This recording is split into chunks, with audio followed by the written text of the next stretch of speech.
Sada nikad neću dobiti nagradu. Ne odustaj, Patriče. Ovoga puta ću ti dati nešto za što znam da umeš da uradiš. Otvorit ćemo teglu. Lako je. Sada ti pokušaj. Prvo uzmi teglu. To je krastavčić. Da. Treba ti tegla. Ne. Pokušaj s ovim. A sada skini poklopac tegle.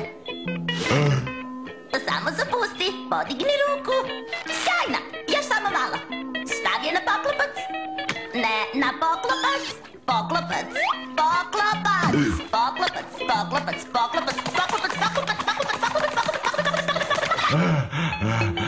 Ne mrdaj. Još samo malo. Kreni prema poklopcu. Hladno. Toplije.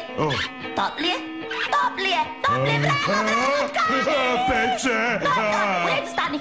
Patriče, radi isto što i ja. Isto što i ja.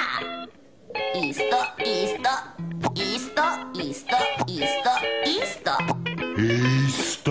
što i ti. O ne, polomio sam je. Ne, Patriče, uspelo ti je. Je li? Pogodak! Ura!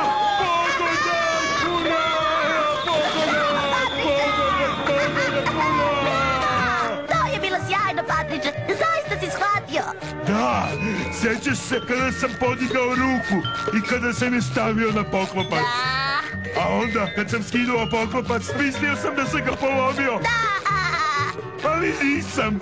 Otvorio sam teglu rukom. I sve to zato što si mi ti pokazao. Nikada ovo neću zaboraviti. Patriče, radi ono što ti ja kažem i brzo ćeš dobiti